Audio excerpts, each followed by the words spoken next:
Well, one of the perhaps. things that really, set him off on this particular call, this has been a subject, he's called us a number of times on this exact point of free will.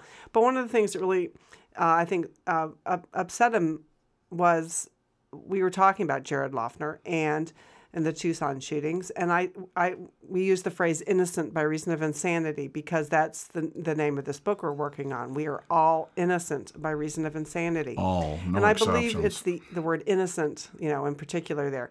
And actually, I've been doing some reading, and I do want to change the way I talk about it because the legal phrase is not guilty by reason of insanity. I don't believe in at least for a long time in this country, no one called it innocent. They called it was not guilty.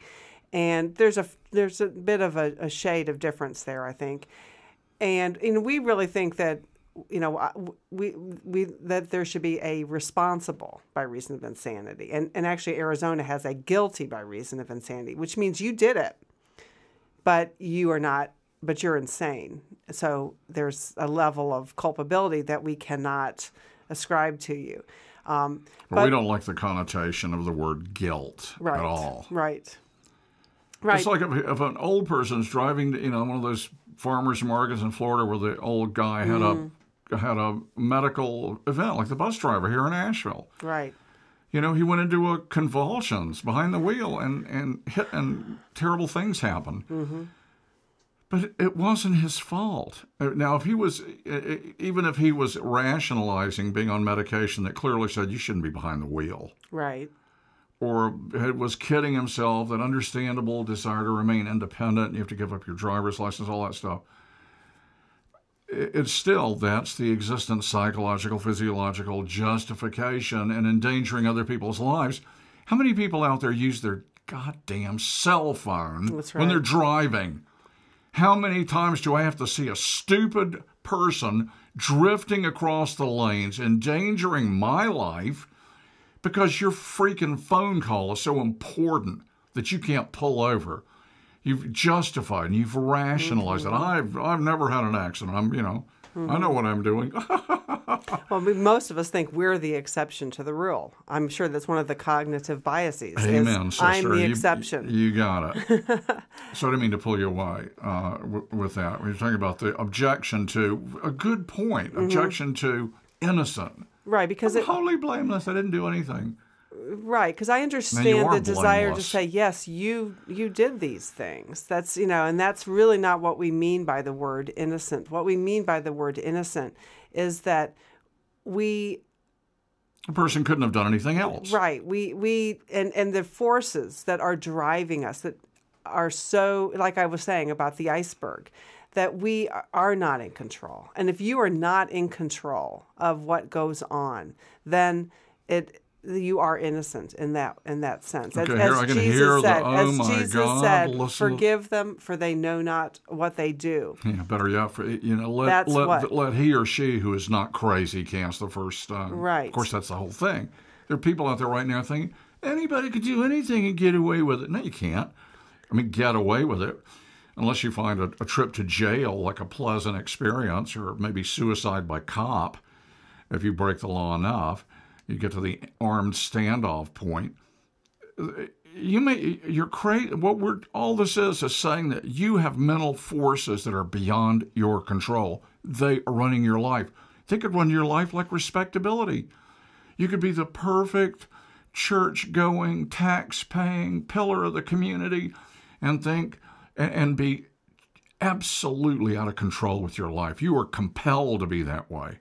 Just like one person is compelled to charge the front lines, or compelled to go into a burning house or save people in a car accident, other people are compelled to gossip, compelled to feel superior to other people. I'm not preaching. I feel all this stuff myself. And it's a lie. There's psychological forces, stuff that we made up when we were infants, that are still predetermining our reaction to anything at any time. I didn't realize that until I took a psychotropic drug when I was 28 years old and experienced life for a few hours without that value judging everything in reality. And I was a long-haired, hip guy playing music in San Francisco in 1971, 72, somewhere in there. And changed my life forever.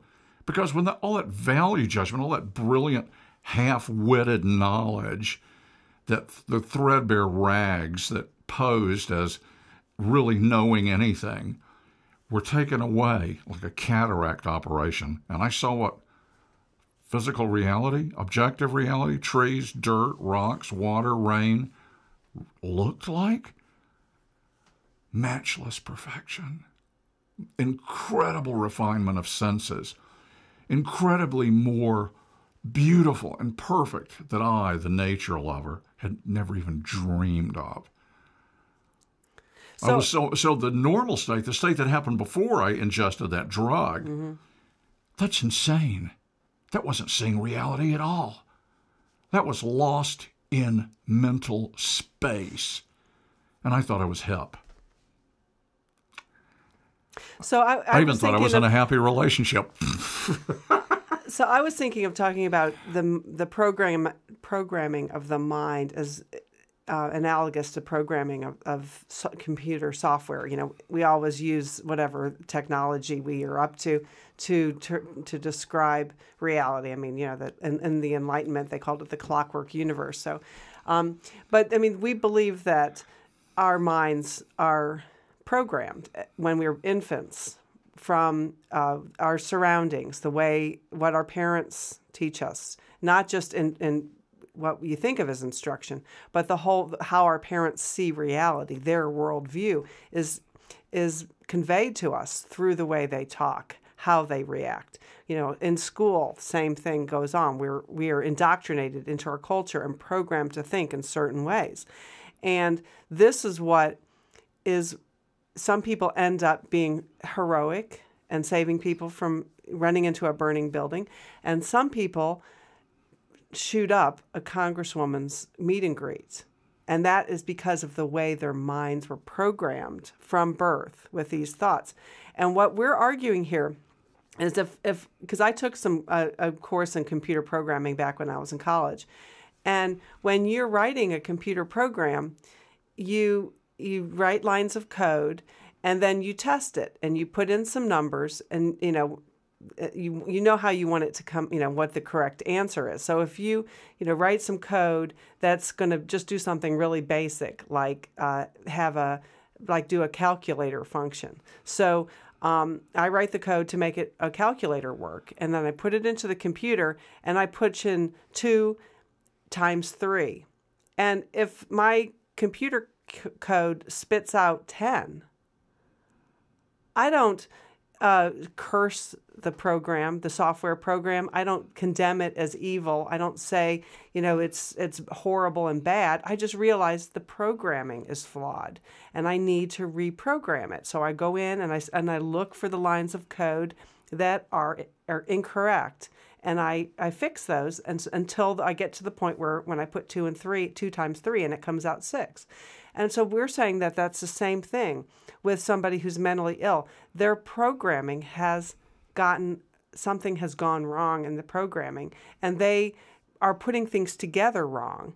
And so they think of, and I read this great. I dislike a person who's mentally ill. Let's talk about everyone. us. Okay, well, I'm okay. I was all right. Well, I was just thinking of this. God, I can't think of the name of it, but it was a book about dictators, and this guy had really looked into 7 dictators, like Baby Doc and who was it in Idi Amin, and people of that ilk. And in every single case, they believed that what they were doing had been good for their country. George W. Bush. I don't know. But they believed that what they had done, they had saved their country. They were their country's savior. We look at them and think, these guys are evil.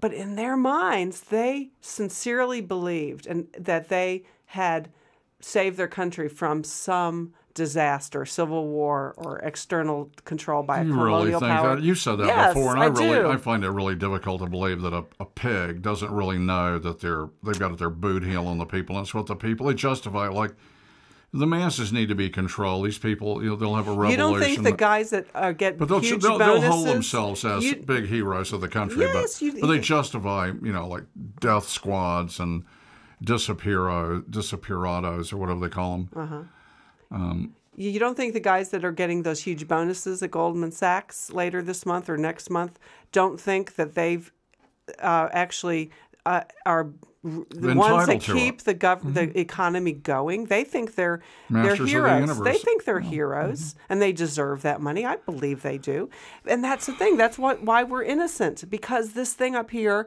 is a rationalization machine that follows that programming that we've had, and can, no matter what the circumstances, we can come up with a reason for why we're correct. And we can say, from the child molester to Idi Amin. That's right. And it's the reason we're innocent is because it's the machinery is flawed. The rationalization machinery has somehow been programmed in a way that rationalizes horrendous deeds. But okay, so that what do we do doesn't mean about that it? inner person is evil or wrong. So what, you got any more to say about that? Well, no, you go ahead. No, I don't know. What? I mean, go. Well, okay, so what is it? So yes, it's the machinery. So if the software of our minds, logical machinery is not working correctly, I would say what mental health counseling for everyone. I mean, but. Which would take 1 billion years and cost millions of lives from Animal House. I mean, this sounds so conceptual. I'm getting a little bored, I confess it. Right. I'm tired of conceptual theories. What about loneliness? Are you lonely? I am. I'm lonely as hell. I don't have any freaking friends. You know why? Because I'm obsessed with this subject, and people don't like to be around it. Very candidly. People do not like to be around it. I mean, I think it's a great message, universal insanity. I think it actually finally explains what the hell is wrong with the human race. It's like discovering a hidden virus. I quote Mark Twain again because this really says it.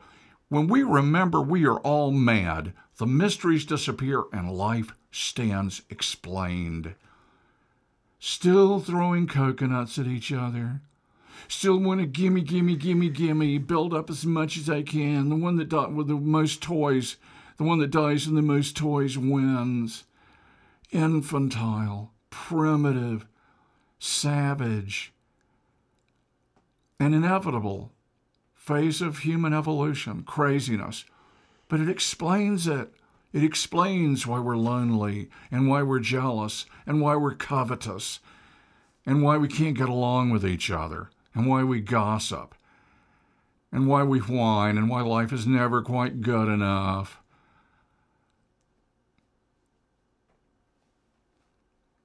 It's not satisfying. There is no peace.